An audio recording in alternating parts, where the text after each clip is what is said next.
예, 하나님께서 우리에게 주시는 말씀은 에베소서 4장 20절에서 24절까지 말씀 제가 봉독해 드리도록 하겠습니다. 에베소서 4장 20절에서 24절까지 말씀 제가 봉독해 드리도록 하겠습니다. 오직 너희는 그리스도를 그같이 배우지 아니하였느니라.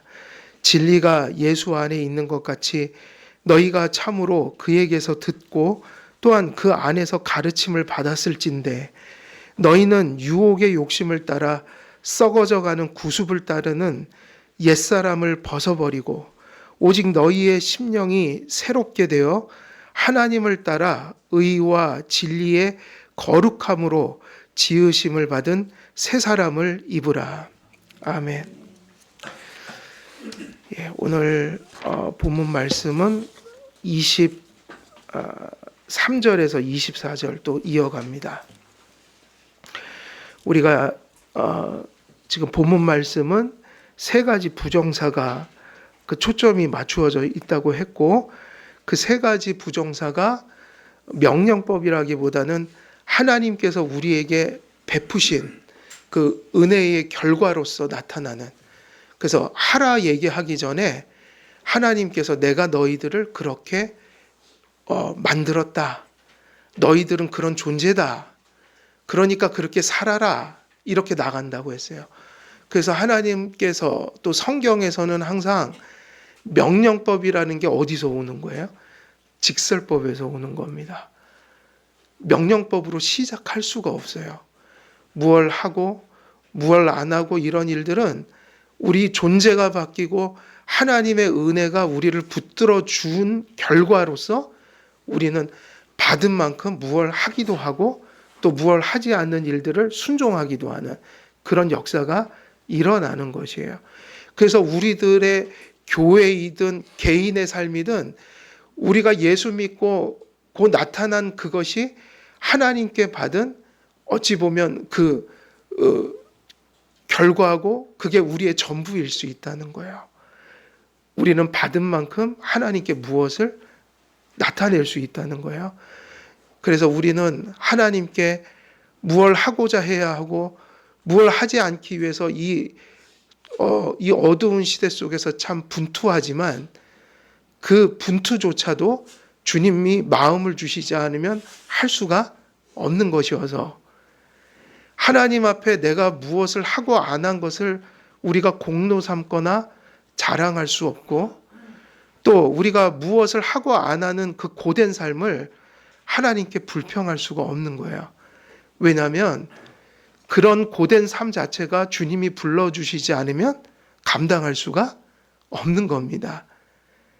주님을 위해서 고민하고 주님을 위해서 분투하고 주님을 위해서 무언가를 우리가 또 잃고 사는 거, 그건 아무나 하는 게 아니라 누굴 모신 자만이 할 수 있는 거예요?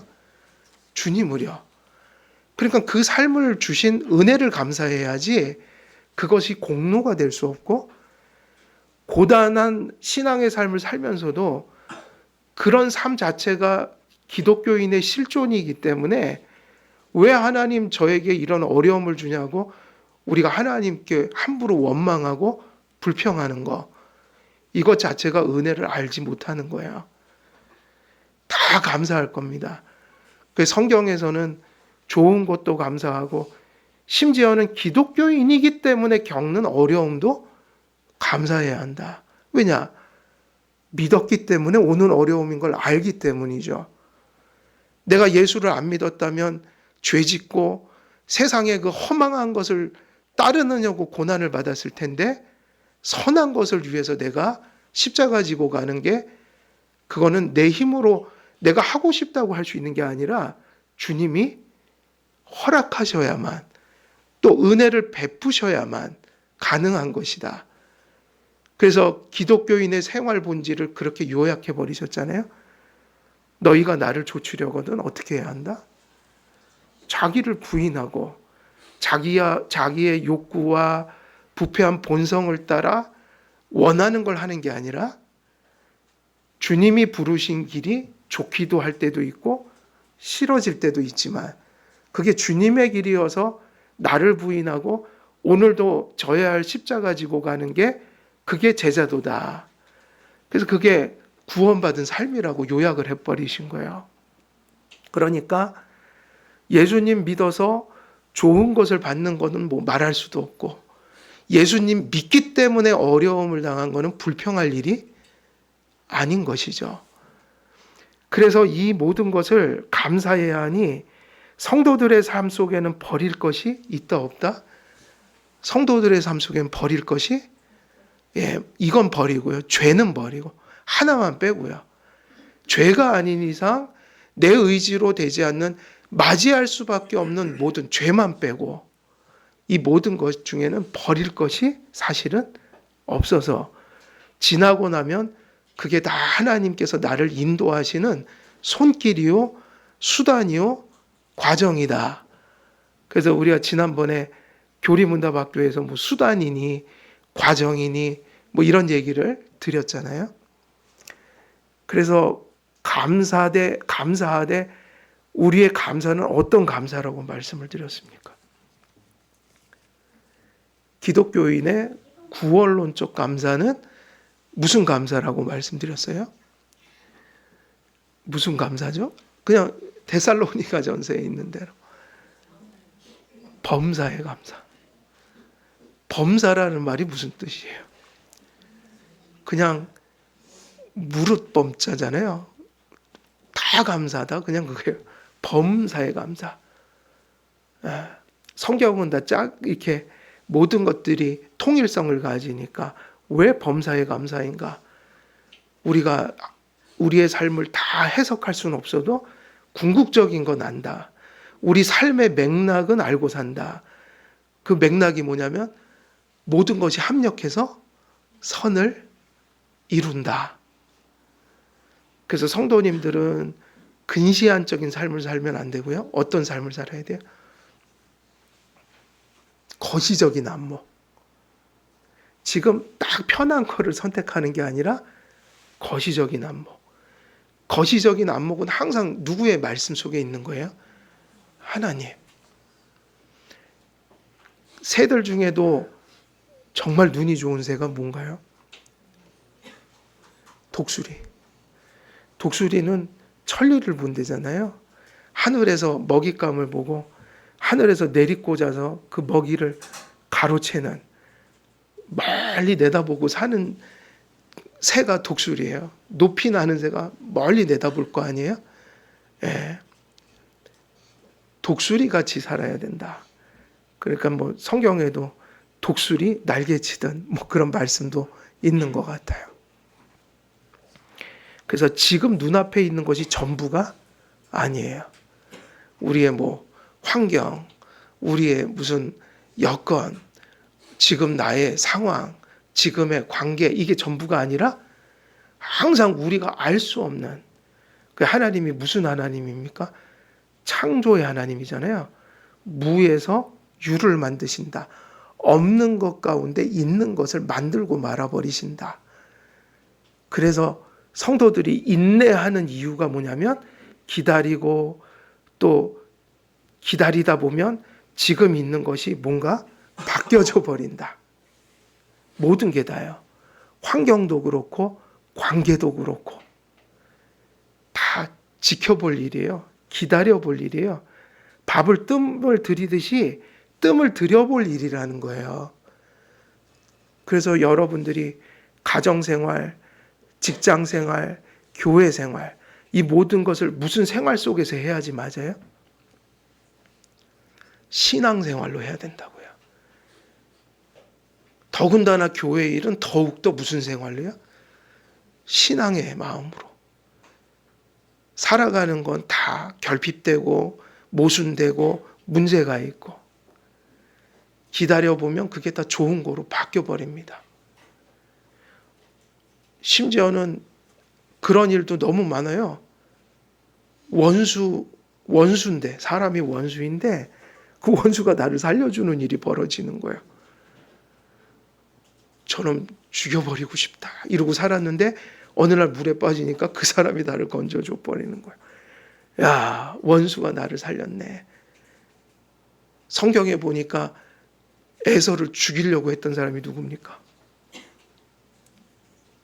이제 야곱을 죽이려고 했던 사람이. 에서가 하나님이 역사하니까 그 목을 끌어안고 울잖아요. 내 동생아, 내 동생아, 너 뭐가 필요하니? 그 야곱이 딱 거절을 했지만 내가 너 뭐 주고 싶다. 그 모르는 거예요. 모든 게 누구 손에 달렸어요? 그래서 무단히 지켜보며 인내하며 밥을 뜸들이듯이 인생은 그렇게 살아가는데 그냥 아무것도 안 하고 그렇게 하는 게 아니라 주님을 열렬히 믿고 주님을 의지해서 신앙의 마음으로 그렇게 뜸을 들이다 보면 인생이 다 바뀝니다. 다 바뀝니다. 그 교만한 게 뭐냐면 지금 눈앞에 있는 일을 내가 속단하고 확증 짓는 거예요. 끝이다. 그 얘기를 감히 하나님 앞에서 하면 돼요, 안 돼요? 안 돼요. 우리가 어떻게 미래를 확증합니까? 하나님이 아니잖아요. 그래서 항상 조심해야 돼요. 항상 조심해야 합니다. 모릅니다, 하나님. 저는 모릅니다. 하나님 약속이 있어서 제가 인내하고 소망을 갖고 오늘도 성실히 인내하며 또 살아갑니다. 이러고 가야 돼요. 속단하다가 되게 실패하는 경우가 많아요. 속단을 해버리다가 하나님 앞에 큰 누를 범하는 경우가 많아요. 그 일반 은총을 받은 사람들은 거기까지만 깨달은 거예요. 차버린 자 몇 개면 살인도 면한다? 몇 개를? 그 세 개를 못할 때가 많죠. 차버린 자 세 개를 못 써요. 한 두 개 쓰다가 팍 나버리죠, 보통 우리가. 근데 좋은 일이 있다는 거예요. 참아야 한다. 그래서 이 이야기를 왜 하는가? 여러분, 명령법은 뭐 때문에 시작이 된다고요? 직설법. 하나님이 주셨다. 하나님이 만드셨다. 하나님이 붙들어 주신다. 하나님이 역사하신다. 그러니까 너희가 이런저런 일을 용서 안에서 할 수도 있고 또 안 할 수도 있게 된다. 이 얘기를 하시는 거예요. 이게 그리스도의 복음의 어찌 보면 핵심이에요, 이것이. 그래서 23절에서 24절은 이제 두 번째 그 부정사가 나오죠. 무슨 부정사가 나와요? 부정사가 또 한 개 나오죠. 중요한 부정사인데 앞에서는 옛사람을 벗어버리고 부정적인 얘기를 많이 했어요. 옛사람. 근데 여기서는 두 번째 문구에서는 세 번째 문구의 부정사는 긍정적인 얘기를 하죠. 그러니까 계속 부정적인 얘기를 한 거. 옛사람이 뭐고 옛사람의 생활 방식이 이런 거다 계속 얘기를 하고 이제 사도 바울은 긍정적인 데로 갑니다. 긍정적인 건 뭐죠? 이제 죄 얘기를 했던 이유는 너희들은 그게 아니고 뭐라는 거예요? 그게 아니라 옛사람을 입고 사는 게 아니라 심령이 어떻게 되어요? 새롭게 돼요. 그래서 새 사람을 입으라. 명령형인데 직설법이라고 그랬어요. 그래서 이제 두 번째 뭐를 얘기하죠? 심령이 새롭게 돼요. 그래서 이것이 바로 뭐냐면 그 새 사람을 입는 것의 본질이에요. 새 사람을 입는 게 뭐죠? 거듭나는 거고 또 생활의 방식이 계속 바뀌어지는 과정으로 따지면 성화라고 볼 수 있고요. 이것의 두 가지 다 본질이 여기 있는 거예요. 거듭나는 거든 어떤 그 성화되는 거든 다 본질이 어디 있는 거예요? 뭐의 변화를 받아? 심령의 변화를 받아. 여러분, 성도님들은요, 회심의 변화가 있어야 하고요. 안 믿다가 회개 안 하다가 이제 그 안으로 들어오는 변화. 이건 일생에 한 번 겪는 거지만 회심했다고 다 되는 게 아니고 하나님이 여러분을 거듭나고 회심하게 한 이유가 뭐냐는 거예요. 죄의 지배력을 왜 죽였냔 말이에요. 죽여놨으니까 이제 맘 놓고 계속 죽여라 이 얘기예요. 지배력이 안 죽으면 못 죽입니다. 제가 불신자도 놓고 성경 공부를 해봤거든요. 전에. 도무지 아무것도 이해하지 못해요. 이해를 해도 단번에 거부해요. 이게 이해는 가는데 받아들여지진 않습니다. 딱 얘기해요. 군에 있을 때는 심지어는 자기가 내게 와서 간절하게, 야, 1병이었는데 제가 2등병 때, 동근아, 나 예수님 좀 믿고 싶다. 아유, 그래요? 얼마나 마음이 좋은지. 근데 마음이 답답해져요. 야, 믿고 싶은데 안 믿어진다. 아, 이게 인간의 힘으로 안 되는구나. 믿고 싶은데도 못 믿는구나. 세상을 보니까, 교회를 가보니까 하나님 믿음을 주셨는데 믿는 거 싫어요. 믿는 거 싫어요. 그러고 믿는 사람도 있고요. 믿음을 주셨는데 맨날 힘들어요. 믿음을 주셨는데 그러고 살더란 말이에요. 그러니까 참 이게 역설적이다.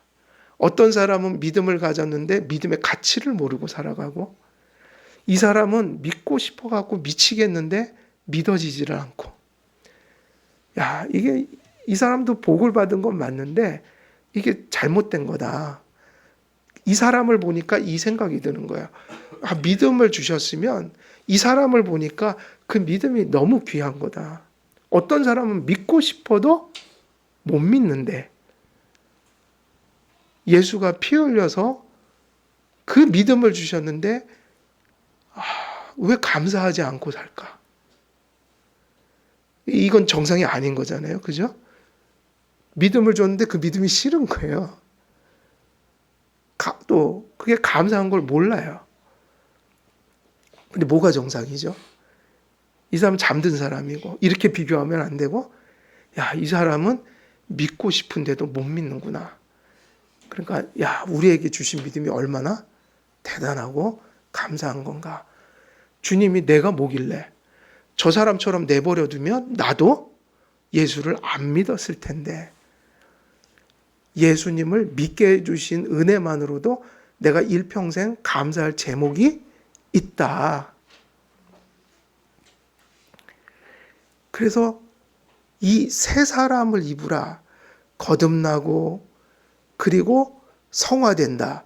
예수님이 죄의 지배력을 죽였으니까 목적이 뭐냐면, 회심하고 거듭나는 이유는 여죄를 죽이고 하나님의 형상으로 회복돼서 주님이 닮아가는 삶을 일생 힘써라 이 얘기잖아요. 그죠? 성화의 존재로 살아가라. 그래서 우리가 주일도 성수하고 하나님 말씀도 배우고 이런저런 노력을 계속 하는 거야. 그러면은 예수님 믿고 아는 것과 알지 못하는 건 무슨 차이가 있나?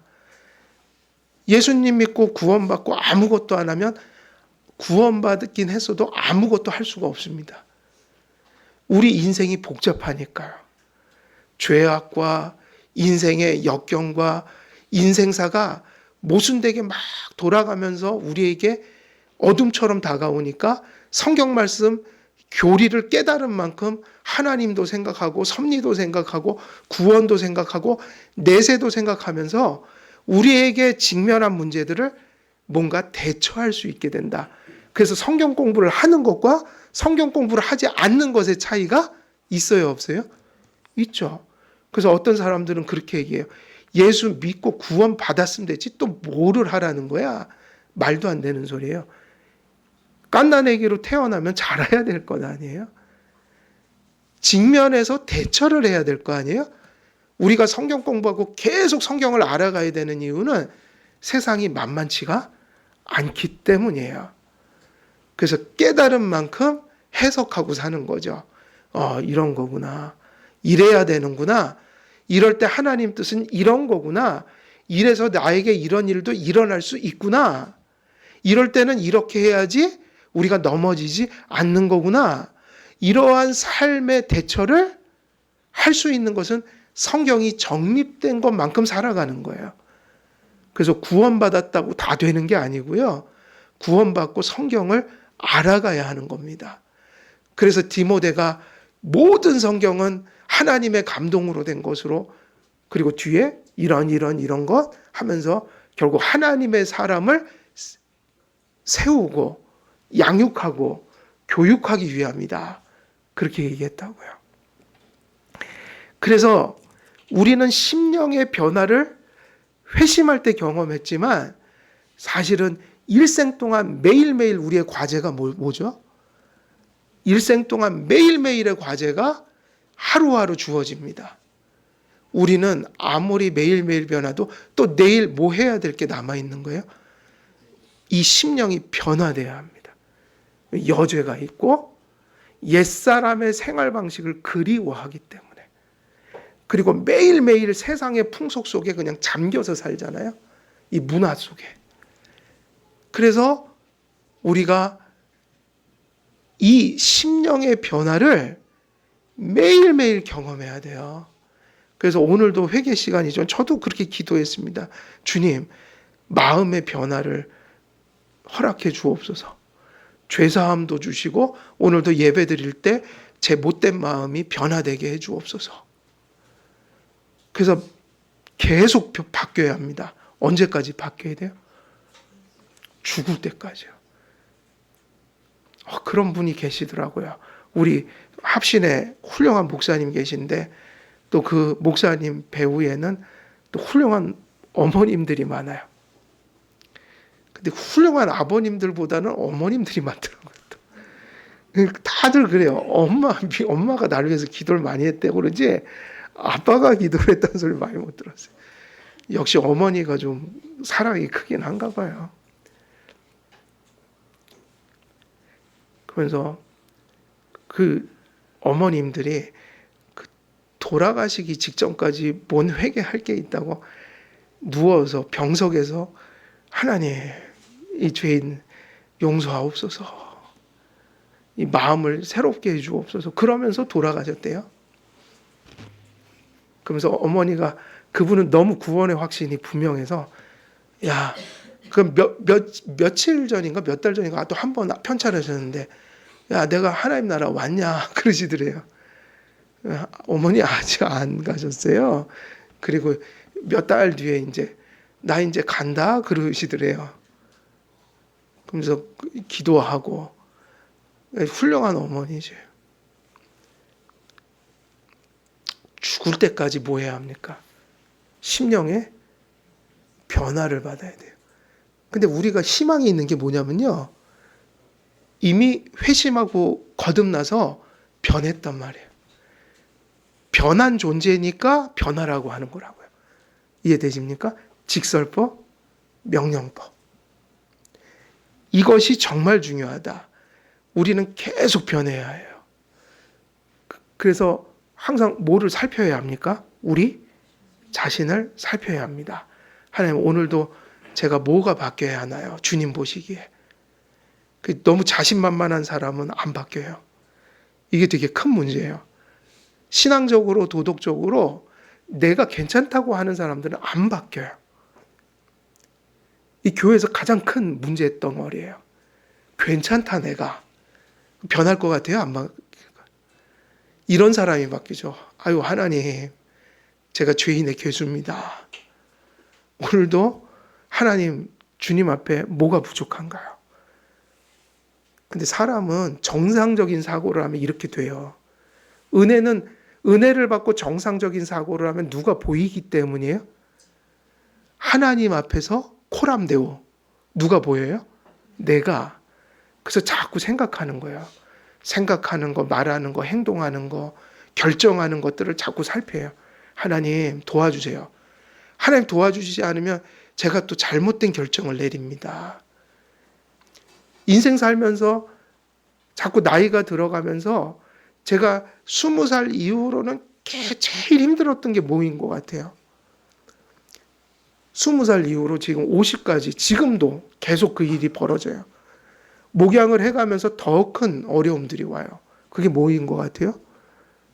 항상 제가 고뇌하는 시간은요, 결정하는 시간이에요. 교회의 어떤 결정, 목양 속에서 어떤 결정, 내 삶에 있어서 어떤 결정, 자녀들을 위해서 내려야 될 결정들 있잖아요. 이게 왜 이렇게 많은지. 그냥 결정은 정해져 있으면 좋은데 항상 A냐 B냐 이걸 고뇌해야 돼요. 하나님께서 이러면 너무 좋잖아요. 그냥 A다, 그냥 B다, 이런 삶이 없더란 말이에요. 그래서 왜 그렇게 하신지 아세요? 인생 너무 쉽게 가지 말란 얘기예요. 그리고 인생을 공으로 먹고 살지 말라. 그리고 우리에게 이런 아름다운 미덕을 남겨놓으셨어요. 얘들아, 내가 다음은 너희들 심심하잖아. 성경도 좀 읽고 예배 시간에 귀 쫑긋 세우고 예배도 드리면서 하나님 말씀을 가지고 자꾸 어떻게 결정해야지 옳을까요? 나한테 묻기도 하고 좀 이러면서 가자. 힘들긴 해도 내가 그럼 또 인도해 줄게. 물론 내가 인도하는 거야. 하지만 야, 너희가 좀 말씀도 고민하고 나한테 기도도 하고 이래야지 되지 않겠니? 난 그게 기쁘거든. 그러니까 나 혼자 안 할래. 내가 하는 거지만 너희도 좀 해라. 고민 좀 해라. 그래서 우리에게는 고뇌가 있어요. 그런데 그게 너무 감사한 거예요. 우리 하나님은 우리를 소외시키지 않고 동참시키셔요. 하나님이 결정하고 하나님이 모든 걸 성취하지만 하나님이 하시더라도 그 하나님의 결정 속에 우리가 참여하기를 원하셔요. 그래서 결정할 때마다 너무 힘들어요. 내가 이래야 될까? 저래야 될까? 이렇게 하면 힘들 것 같기도 한데 아니야. 하나님 뜻은 이거 같아. 힘들더라도 이걸 선택해야 돼. 요 결정을 해야 되잖아요.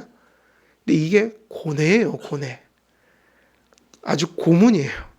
얼마나 힘든지 몰라요. 근데 우리가 이런 결정들이 하루에도 얼마나 많은지 몰라요. 그래서 심령에 뭘 받아야 된다고요? 변화요. 왜? 우리의 마음속에는 죄도 있으니까. 인간의 본성이 있으니까.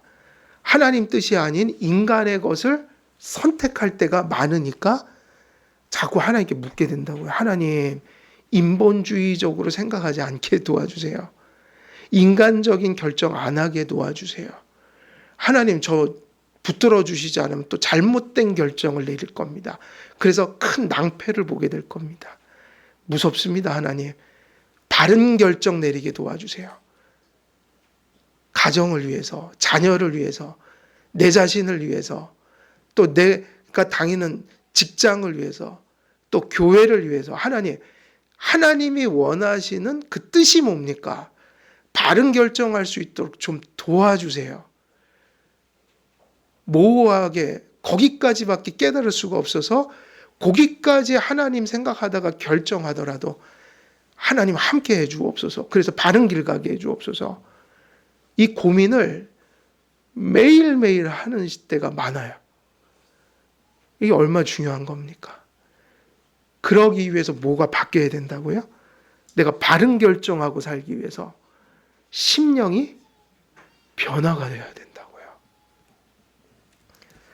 그래서 심령이 변화되라는 얘기는 주님께서 거듭나게 하셨고 여러분을 성화되게 하시니 여러분 하나님께서 그 일을 주셨으니 이 일을 통해서 이제 너희는 옛사람의 옷을 벗어버리고 새 사람의 옷을 입으라라는 연장선상에서 이제는 심령의 변화를 또 얘기하고 있다. 그래서 바울은 심령이 새로워져야 한다는 사실을 교훈합니다. 새롭게 되어서 새롭게 하다는 의미와 어떤 의미도 가지고 있을까요? 다시 새롭게 하다. 다시 새롭게 하다. 리뉴 뭐 이럴 수도 있는데 이게 의미심장한 거는 이게 리폼드하고도 같은 의미여서 좀 통해요. 아, 이게 개혁주의를 어떻게 설명할까? 그러면 개혁주의는 말씀과 참신앙 고백이 다시 글로 돌아가서 참 예배와 참 생활과 참 교회의 제도로 돌아가자. 그렇게 한다면 이 말씀도 되게 중요해요. 개혁주의는 어떤 사람들이 할 수 있냐? 개혁주의는 폼이 아니다. 우리가 폼젠다고 그러잖아요. 폼이 아니라는 거예요. 실제가 있어야 된다, 가슴속에. 폼이 아니라 뭐냐면 이렇게 정의가 된다면 개혁주의는 이게 맞아요. 어떻게 말씀과 참된 신앙으로 돌아가 교회의 가시적인 질서를 말씀과 그러한 신앙 고백에 근거한 모습으로 구현해내는가? 그것이 가능한 것은 심령이 어떻게 되는 것밖에 없는 거예요. 새롭게 되는 거. 그래서 이 새롭게 되어가 다시 새롭게 하다. 이것은 다시 말하면 리폼드예요. 그래서 리폼드라는 말은 이게 마음의 새롭게 됨을 경험한 자와 그들의 한 몸을 이루어서 교회된 자들이 사실은 이룰 수 있는 것이다. 그래서 개혁은 새로운 것을 만들어내는 것이 아니에요. 개혁은 무언가를 뒤집어 엎는 파괴적 행위가 아니에요. 요즘에는 개혁을 한답시고 뭐를 하냐면 교회를 파괴해요. 교회 뭐가 잘못됐죠? 그럼 그 개념을 파괴해요. 그리고 결론이 뭐냐면 그것이 잘못됐다면 바르게 해서 가야 되잖아요. 그러니까 다시 세워야 되잖아요. 그게 아니라 없애자는 쪽으로 많이 간단 말이에요. 그렇게 이것 없애고 저것 없애고 다 없애버리면 남는 게 뭐가 있어요? 아이를 목욕시키고 목욕물 부리자고 목까지 버리는 행위예요? 아이까지요. 그래서 이 파괴적인 사회 변혁이 뭐하고 보면 프랑스 대혁명 있죠. 피해 혁명. 그건 혁명이에요. 무력으로 하는 거. 무력으로 알력으로 다 때려 부시는 거예요. 이건 혁명이라고 불러요. 저는 프랑스 대혁명이 근대화되는 데 있어서 아주 상징적인 운동이었지만 저는 그걸 긍정적인 면도 뭐 민주주의를 가져오고 이런 것도 약간은 있지만 저는 그게 가져온 폐해가 엄청나게 크다고 생각하는 부분도 있어요. 특히 신앙에 있어서는 그 프랑스 대혁명은 거의 반기독교적인 노골적인 기독교 말살 정책을 사실은 구현했던 사람들이에요. 그 주일도 없앴잖아요. 주일도. 한동안. 아주 교회에 대해 증오심이 가득했던 운동이 프랑스 대혁명이다. 중요한 것은 우리는 교회에서 파괴적인 행위로 교회를 하면 안 돼요. 왜냐하면 교회는 몸인데 수술해서 살려야지 죽이면 어떡해요. 그래서 개혁이에요. 개혁. 개혁은 뭐가 다르다고 그랬어요? 새로운 것을 만들어내는 것도 아니고 파괴적으로 하는 것도 아니에요. 개혁은 그래서 힘들어요. 개혁은 이탈되고 어긋나고 왜곡된 것이 본연의 자리로 돌아오는 것을 뭐라고 그래요? Reformed. 하나님이 우리를 선하게 창조하셨는데 인간이 아담 안에서 타락을 해버렸잖아요. 그래서 구원은 뭐냐? 새 창조. 다시 하나님의 선한 형상으로 회복되는 거다. 그래서 개혁주의하고 너무 잘 맞는 게 뭐냐면 심령으로 뭐가 돼요? 새롭게 되어예요. 여기서 시제는 뭐로 쓰였냐면 현재 부정사. 왜냐하면 새롭게 되었지만 죽을 때까지 어떻게 돼야 되기 때문이에요? 계속 새롭게 되어가야 하기 때문에. 이것은 일생 성도들의 주어진 은혜이면서 또 과제인 거죠. 새 사람 위에 우리가 옛사람의 생활 방식을 자꾸만 덧입으려고 하는 본성이 있기 때문에 그래서 우리는 개혁되어야 한다. 매일매일 리폼드 되어야 한다. 그 종교개혁 때 리폼드에 뭐를 마련한 거냐면 그때 원리를 원칙을 그 틀을 만든 거죠. 그 원리는 바뀔 수가 없으니까 과거로 갈수록 좋아요. 그런데 그 사상이, 그 신앙이, 그 진리 체계가 시대마다 계속 흐트러지니까 진리는 언제나 있는데 종교개혁의 진리는 시대마다 계속 거부되고 후퇴하고 망가진다. 그래서 개혁은 16, 17세기에 끝난 것이 아니라 16, 17세기의 진리를 다시 우리가 회복해서 지금 우리의 교회를 어떻게 하는 거예요? 다시 리폼드 하는 거다. 다시 새롭게 하고 제자리로 돌아가게 하는 거다. 그래서 개혁된 신앙과 신학, 교회는 모두 새 인류된 사람들의 무리가 이미 새 사람이 되어 새 사람에게 부합한 삶의 방식을 덧입고 다 버리지 못한 옛사람의 옷을 벗어버리는 계속되는 신앙과 신학과 교회와 삶의 무슨 과정이라고 볼 수 있어요? 성화의 과정이다. 이게 뭐냐면 리폼드 처치예요. 그래서 24절에서는 결국 새 사람이 되어 새 사람의 생활 방식을 따라 실천의 열매를 맺는다는 의미가 무엇으로 회복되는 것을 의미합니까? 하나님의 형상의 회복으로 나타나는 것을 의미한다. 그래서 칼빈은 경건하고 거룩한 생활 규범의 그 두 번째 부분은 자신의 영이 아니라 그리스도의 영으로 사는 것이다. 왜냐? 이것이 직설법 먼저 나와야 명령법이 성취되기 때문에 예수의 영을 받고 하루하루 믿음이 깨어서 성령의 인도함을 내 마음이, 근데 어떤 마음이 그걸 가능하게 한다는 거예요. 성령의 붙들린 마음이 하나님의 말씀을 따라가게 만든다. 그래서 성령의 지배를 받아야 된다. 그래서 이 성령님이 통치하시는 마음이 뭐냐면 하나님 나라라고요. 이게 하나님 나라가 언젠간 가야 되지만 지금 여기도 있어요, 없어요? 있어야 돼요. 자, 그리고 매튜 헨리는 이렇게 얘기했어요. 영원히 하나님의 형상을 갖고 있는 것은 새 피조물의 미덕이요, 영광이요, 행복이다.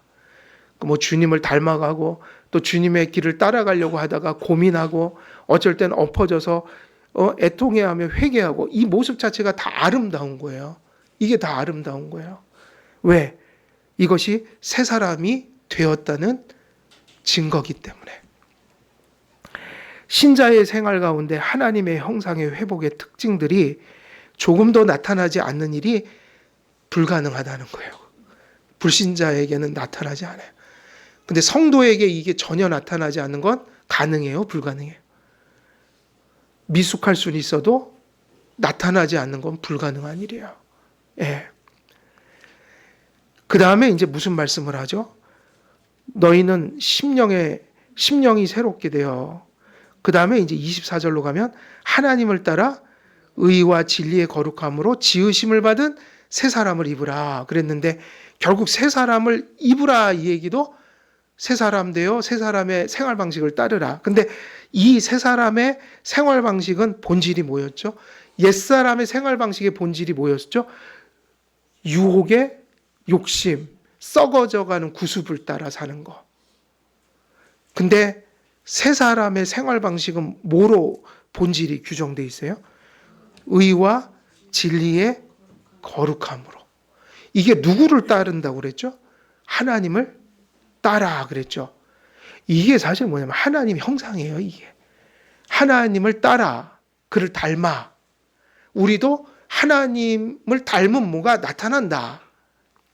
그럼 여기서 의와 거룩에 대해서 조금 다루고 가야 되는데, 이거는 의와 거룩이 그냥 우리가 하나님의 그 거룩하신 모습을 이렇게 일반적으로 통칭할 때, 그러니까 이 의와 거룩은 어쩔 때는 칭의에 관련해서 얘기도 하고 성화에 관련해서 의와 거룩을 구분하기도 하지만 어쩔 땐 또 같이 쓰기도 해요. 하나님의 거룩하심을 표현하기 위해서 성도들 안에. 그러나 여기서는 약간 특별하게 쓰였어요.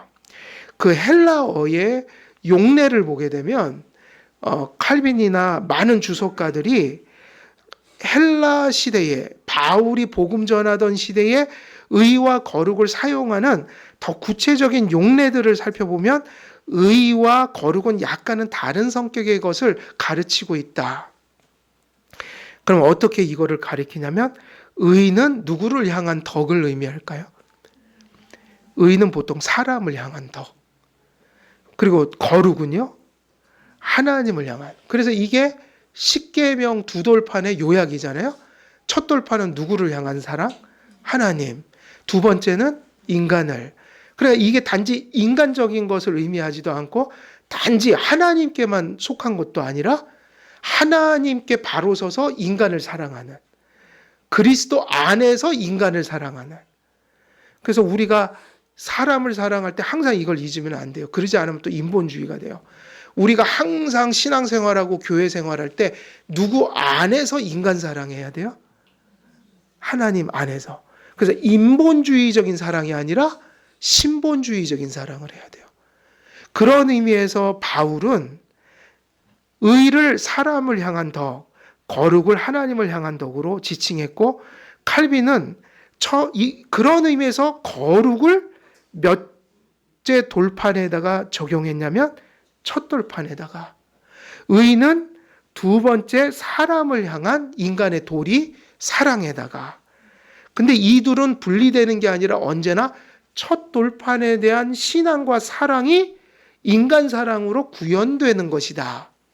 이런 의미에서 이것을 이야기하고 있고, 거룩과 의를 무엇으로 수식을 해버렸어요. 그래서 거룩과 의는 다 어디에서 오냐면 진리에서 오니까. 그 진리가 뭐냐면 나는 길이요 진리요 생명이다. 진리의 주체는 하나님이고 그에게서 나온 말씀이고 그에게서 나온 은혜고 그에게서 나온 뜻이니까 이것을 총칭하여 하나님의 뭐다? 진리라고 한 거죠. 그래서 그냥 거룩과 의가 아니라 이 본문에는 어떻게 되어 있죠? 24절에 보면 의와 진리에 뭐라고 그랬어요? 거룩함으로 그랬는데 이것을 보통 주석가들은 진리가 의와 거룩을 수식한다. 다 포함하는 것으로 보고 있어요. 그래서 진리는 하나님 자신, 그분이 베푸신 대속의 사역의 그 실체들, 그리고 그것으로부터 우리에게 주어지는 하나님의 뜻들, 이러한 모든 것을 가리켜 진리라고 할 때 이 의와 거룩이라는 거, 하나님과 인간을 향한 사랑과 도리는 역시 누구를 떠나서는 조금도 실천할 수 없는 거냐면 하나님과 그의 복음과 그의 계명을 떠나서는 이 이야기를 할 수가 없다는 거예요.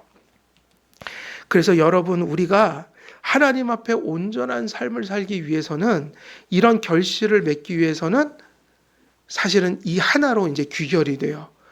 우리가 이렇게 하기 위해서 뭐를 해야 되는 거예요? 이제는 좀 이제 결론이에요. 그러면 우리가 이렇게 살고 싶다, 이렇게 한번 살아보자. 그럼 우리가 해야 할 일은 뭐죠? 말씀, 또 예배. 이게 다 지금 답이 나온 거죠. 말씀, 예배, 이게 다 은혜의 수단이잖아요. 그러면 우리가 예배, 말씀 이런 거를 붙들고 기도하고 이런 거, 이걸 한마디로 비유적으로 표현하면 뭐라고 표현할 수 있어요? 이게 비결이에요. 신앙 비결. 하나님을 바라보라 이거예요. 그 마음도 사실은 누가 주시는 거예요? 그래서 하나님 바라보면 희망이 있는 거예요. 그래서 제가 성도님들을 어려움을 다, 지금 우리는 사실 지금 어려움을 같이 하고 있어요. 즐거운 일도 개척교회 뭐 할 때부터 작은 교회라서 좋은 일도 어려운 일도 사실은 지금 우리는 같이 공유할 수밖에 없어요. 그래서 여러분들이 힘들 때 같이 대화도 나누고 신방도 가고 또 같이 고민하고 이럴 때 항상 목사는 그걸 느끼게 돼요. 그래도 성도님들이 누구를 아직은 바라보고 계시구나. 힘든데 어쩔 땐 목사가 그 성도님보다 더 고민해요. 그분은 오히려 믿음으로 하는데 제 쪽에서 걱정하는 거예요. 아우, 넘어지면 어떡하실까? 쓰러지면 어떡하실까? 막 그러고 고민하고 있는데 어느 날 대화하고 이야기 들어보면 하나님을 어떻게 하고 계신 게 보여요? 바라보고 있구나. 아이고, 마음이 그렇게 편해지는 거예요. 됐지. 답이 어디 있겠어요? 답이 인생에. 인생 답 없습니다. 뭐 구체적으로 이렇게 하면 이렇게 되고 저렇게 하면 저렇게 되는 거 없어요. 그래갖고 가끔 또 자녀들하고 대화하라고 그러면 대화를 어떻게 하지? 불러다 놓고 야 대화하자. 얼음이 돼갖고 아이 그래 들어가라. 이게 아니라 그냥 같이 하면 돼요. 그냥 대화가 될 때까지 그냥 같이 있으면 된다고요. 자꾸 함께 하려고 하는 게 중요한 거예요. 그죠? 뭘 형식을 찾아갖고 대화하려고 그러면은 대화가 안 됩니다. 그러니까 대화를 하려면 뭐부터 해야 돼요? 자꾸 뭐든지 같이 하는 거예요. 밥도 같이 먹으려고 애쓰고 가능하면 밥을 같이 먹으래요. 애들하고 대화하기 전에 뭘 같이 먹으라고 그래요? 밥이요. 어디 나가면 뭐 슈퍼 갈 때도 야 같이 가자. 아빠는 귀찮으겠대. 맨날 같이 가자. 엄마 따라와 임마. 그리고 손잡고 가면 좋아해요 또. 자꾸 같이 하는 거예요. 같이 하는 게 방법이라고요. 그러니까 왜 대화가 안 되냐면 그동안에 같이 엄청나게 안 하신 거예요. 답이 아니라요. 그냥 같이 하세요. TV도 같이 보고. 부인은 드라마 본다고 싸우고 남편은 축구 본다고 이러지 말고 축구를 보든 드라마를 보든 가정의 화평이 더 중요하니까 같이 보면 정들고 사랑하고 그러는 거예요. 중요한 게 뭐냐. 그래서 신앙의 원리도 똑같아요. 성경 보고 기도하고 예배를 왜 자꾸 드리라고 하냐면 그게 누굴 바라보는 거예요? 하나님이요. 그러면 모든 문제의 해결이 거기 있어요. 답이 있는 게 아니라 주님을 바라보면 그 바라보는 것 속에서 하나님이 역사하신다. 그것을 통해 우리가 하나님께 이제 순종하는 삶을 자꾸 주님을 가까이 하면 순종하는 삶이 된단 말이에요. 이게 답이다. 그래서 믿음으로 되는 것이지 인간적인 노력으로 되는 것이 아니다. 은혜를 받아서 노력을 하는 것이다. 우리의 사고는 이렇게 가야 되는 거죠. 오늘도 그 심령을 새롭게 하여 그리고 또 하나님을 따라 어떻게 해요? 하나님을 따라 의와 진리의 거룩함으로 지으심을 받은 새 사람을 입으라. 이미 거듭난 회심한 우리 한결교회 모든 성도님들은 주님을 끊임없이 바라봄으로 하나님께 은혜를 받아 심령이 변화되어 새 사람의 생활 방식을 날마다 그 좋은 옷으로 갈아입어 하나님께 영광 돌리고 여러분의 삶이 복되어지는 은혜 많이 누리시길 우리 주 예수 그리스도의 이름으로 간절히 축원드립니다. 살아계신 하나님 아버지, 우리 주 그리스도의 말씀을 또 선포하였습니다. 말씀대로 선포한 그 진리를 가슴에 성령의 은혜로 또 믿음으로 받아 우리의 삶 속에 말씀이 기록한 모든 일들이 우리의 가슴 속에 성취되고 실제가 될 수 있도록 우리 주의 성령님께서 충만하여 주옵소서. 감사드려오며 우리 주 예수 그리스도의 이름으로 기도드리옵나이다. 아멘.